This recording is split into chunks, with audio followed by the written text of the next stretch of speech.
Olá, sejam bem-vindos! Eu vou falar sobre Wimbledon Green, mas deixa eu me apresentar.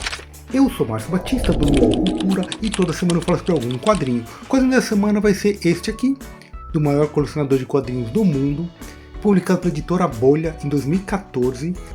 Vamos começar pela editora, que eu acho que isso aqui é legal. A editora Bolha é uma editora pequena. Esse quadrinho aqui, hoje em 2026, ele ainda está à venda. E ela vende no site dela por um tipo de transação que é bem legal. O preço oficial do quadrinho é R$ 65, porém, eles têm um preço social e um preço abundante. O que significa isso? Se você tiver grana, se quiser pagar R$ 100, mas se você não tiver, você pode pagar 30. Então tem umas opções lá, tipo, não pode pagar 65, paga 55, 45, 30 reais e tal. Você pode pagar mais, então paga 70, 80, 100. Isso não só nessa publicação, em outras também. O que acontece? Em 2014 ela lançou, só que em 2016 ela começou a fazer financiamento coletivo. Porque em 2015 teve um acidente, né? Pegou fogo ali a sede da editora Bolha e muitas coisas queimaram, né? Eles tinham uns cartazes de artistas franceses e tal, umas coisas que já estavam vendidas, que queimou tudo. Então eles começaram a fazer isso para contornar a situação, né? Então isso que eu achei uma coisa bem interessante, porque não é só este quadrinho que tá com esse preço social, que você pode pagar menos ou pagar mais, né? Caso você tenha uma grana e queira ajudar a editora. Isso aqui tá para todas as edições. Você vê que a qualidade é muito boa para uma editora pequena, né? Ele é feito em capa dura, em formato pequenininho, mas os cantos são arredondados. Isso aqui dá todo um charme para edição, tá vendo? Ó, todos os cantos arredondados da edição. A capa tem uma textura porque é tipo um pano, como se fosse um livro antigo, né? Com esse dourado aqui assim, né? E viva Wimbledon Green. Você vê que essa qualidade aqui, ela teve uma ajuda do governo canadense. Aqui no final fala um pouquinho, né, sobre o autor. E aqui no final, ó, tá falando que eles tiveram ajuda de uma fundação lá do Canadá para a tradução e divulgação desse livro. Eles conseguiram custear o valor dessa obra aqui. Talvez, então, para ter essa qualidade, eu acredito que muita do custo dessa edição eles conseguiram abater com esse valor, né? E acredito que também, uma outra obra que eu vou falar mais pro final do vídeo, que é de uma finlandesa, que é uma obra infantil que eu acho muito legal também, provavelmente também teve esse apoio de uma fundação da Finlândia, né, no caso. Mas voltando para cá. Como eu disse, isso aqui só vende na editora, então vou deixar aqui o link da editora, exatamente para a página do Wimbledon Green. Então quem tiver interesse, vai lá, paga o preço oficial ou um preço menor ou maior, conforme as suas vontades. Mas voltando para cá, do que se trata a história? Isso aqui tem um lado bem divertido, porque ela parece a biografia de alguém. Só que realmente esse cara aqui não existe, né, é uma ficção, mas ele trata a história como se fosse um documentário. Então tá falando de colecionadores, aí pega o depoimento de um colecionador falando sobre o Wimbledon Green. Aqui são vários colecionadores, né?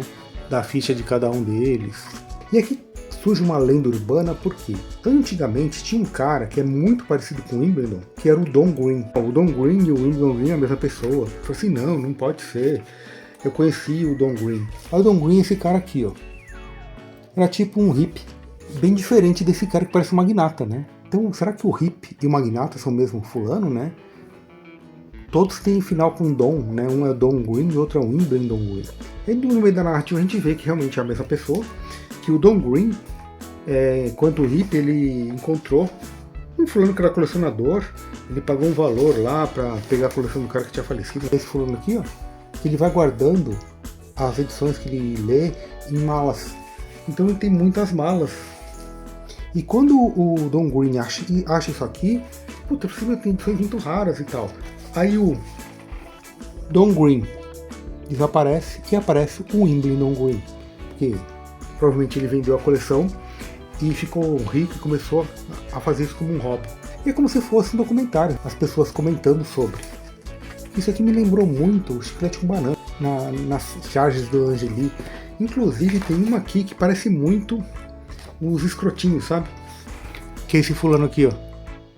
Uma aventura de um fã de quadrinhos. Sempre tentando pedir assinatura desse autor aqui. Então em tudo quanto é lugar o cara aparece, embaixo do armário, embaixo do trem. Pô, meu, você pode dar um autógrafo? Pode dar um autógrafo, né? Então, cara, isso aqui me lembrou muito assim o Angeli. E tem uma outra parte que me lembrou muito as aventuras da Disney, sabe? Aquelas do Tio Patinhas com os sobrinhos que vão nas aventuras e tal. O Don Green, ele tá de avião, eles vão para um congresso que tem um cara que vai vender uma revista rara, só que tem outros colecionadores de quadrinhos que também querem comprar isso. Um dos colecionadores sabota o avião lá do Wimbledon Green, que ele cai, então sofre um acidente, e ele tem uma amnésia repentina, assim, então ele não sabe quem ele é. Aí um outro cara que é um colecionador de quadrinhos fala, você tá me enganando e tal. E aí começa a acontecer umas coisas, aí você vê que tem outros colecionadores, então tem assassinato, sequestro, perseguição, e faz um desfecho tão interessante assim, que me falou assim, puta que legal isso aqui, é uma historinha, né, tipo, de aventura e tal. E aí depois dessa história de aventura, continua de como são os leilões de quadrinhos, como as pessoas colecionam, as pessoas sendo entrevistadas em mais uma convenção. É um lado meio divertido assim. Então aqui nós temos o colecionador obsessivo que vai atrás das raridades, o milionário que vai tentar procurar uma obra excepcional, o negociante que conhece todos os bastidores, o acumulador excêntrico, e também temos aquele verdadeiro apaixonado pelas histórias em quadrinhos. Então não um colecionador realmente. Ou um colecionador também apaixonado por histórias em quadrinhos. Então a gente vê muitas coisas aqui. O curioso é que, assim, na pesquisa que eu fiz assim para falar um pouco sobre o quadrinho, eu vi um site gringo falando que muitos colecionadores se incomodaram com isso aqui, porque eles acharam que estavam falando dele. Porque o Seth, isso aqui foi meio que um caderno de esboço, que ele viu essas pessoas, né, nas convenções de quadrinhos, pessoas que ele conheceu em leilões e tudo mais, porque o Seth, o desenhista, né, é um cartunista, né, então ele conheceu esse mundo, né, e ele ficou fazendo uma paródia disso. E muitas pessoas falam assim, ele tá falando de mim, né, porque ele pegou esse estereótipo e colocou aqui, né, então eu acredito que não tenha nenhuma dessas pessoas seja real ou baseada em alguém, mas sim uma colagem desses estereótipos, né, dos colecionadores. Então isso aqui não é um quadrinho assim, episódico, que você vai lendo e tal, pelo menos eu não fiz assim, né.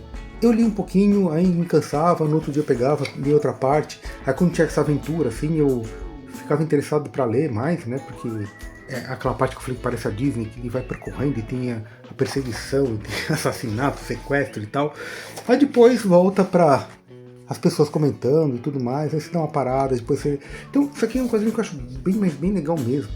E assim, e com essa qualidade gráfica, né, com essa... Cara, isso aqui é um quadrinho bem interessante mesmo.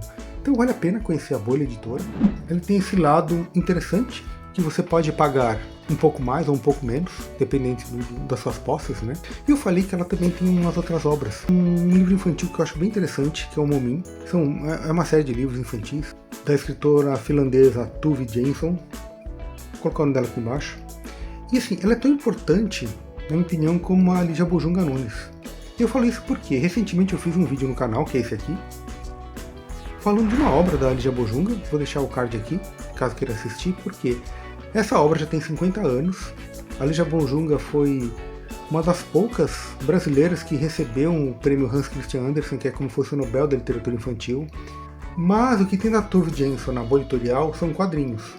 Isso é uma coisa que eu não conhecia. Na verdade, eu vi, né, essa capa, falei assim, poxa, os Momins, né, porque eu lembrava da literatura dela, já lia umas coisas dos Momins, da Jansson. Só que quando eu fui passando nas páginas, eu vi que eram tiras. Me lembrei assim, bem no fundo do espaço, que eu já vi alguma coisa que eu não me recordo ter lido. E aí eu fui procurar a respeito, parece que as tiras não são tão infantis, que ela fazia para jornal. E isso aqui eu achei bem interessante. Então eu até vi que parece que a Nemo publicou também as tiras da Tove Jansson, isso é o que eu não sabia. A literatura infantil dela, que eu conheço, eu acho ela uma pegada bem parecida com a Lígia Bojunga, assim. Tem uma diferença entre as duas, porque a Tove Jansson ela é mais contemplativa, mas ela trata dos mesmos assuntos com a mesma profundidade que a Lígia Bojunga trata. Sobre morte, sobre a dor, sobre medo, solidão, mudança, tudo isso para um público infantil. Então o que acontece? Tanto a Lígia Bojunga quanto a Tove Jansson, elas tratam o leitor com inteligência, seja o leitor uma criança. Então eu acho que isso é uma diferença muito grande assim numa obra infantil. E a Bolha trazer um catálogo como esse é bem diferenciado com uma editora pequena. A gente vê que a curadoria da Bolha Editorial é de super qualidade. Conheça lá, Wimbledon Green. Vou deixar, como disse, né, no final do vídeo aqui também, o link lá desse vídeo da Bolsa Amarela, da Lígia Bojunga, caso você queira assistir, que eu falo um pouquinho sobre a importância desse livro infantil e a polêmica que teve aqui com os pais dos alunos de uma escola e tal. Mas esse quadrinho aqui eu acho bem interessante, que fala sobre o maior colecionador do mundo. Você conhecia? Então comenta. Como eu disse, eu vou deixar um link na descrição dessa editora. Mas caso você queira comprar algum quadrinho pela Amazon, compre o nosso link, que ajuda o canal. Mas o que mais ajuda o canal é o seu comentário, o seu joinha. Já deixou o joinha? Já se inscreveu? E como sempre, eu sempre falo também do meu e-book, para fazer um pequeno jabá de mim mesmo. Eu participei do concurso da Amazon no ano passado e eu escrevi esse e-book, que ele é gratuito para quem tem o Ku, que é o Kindle Unlimited, mas custa apenas R$2 para quem não tem. Então você não precisa ter o Kindle para ler, você pode puxar no seu celular, no seu tablet e tal. E é um romance jovem adulto de dois garotos que vão pra praia. É no final de 85 e começo de 86, então na década de 80. Então a gente não tem smartphones, não tem WhatsApp, essas coisas todas, né? A gente tem telefones públicos, os orelhões, temos fitas cassete, e os garotos gostam muito de ouvir rock, né? Porque recentemente, lá, né, nessa época, né, teve o primeiro Rock in Rio, que foi em 85, eles estão saindo da ditadura militar. Então tem todas essas conversas do dia a dia de dois jovens, com os romances da praia e outras coisas que acontecem. Então dá uma chance, custa só R$2 ou gratuito se tiver o Kindle Unlimited. Vou deixar o link aqui na descrição e também um link do Spotify para escutar as músicas que os garotos escutam neste livro. Grande abraço, não esqueçam de dar uma olhada lá na bolha editorial, não esqueça de joinha, se inscrever, comentar, essas coisas todas. Até mais!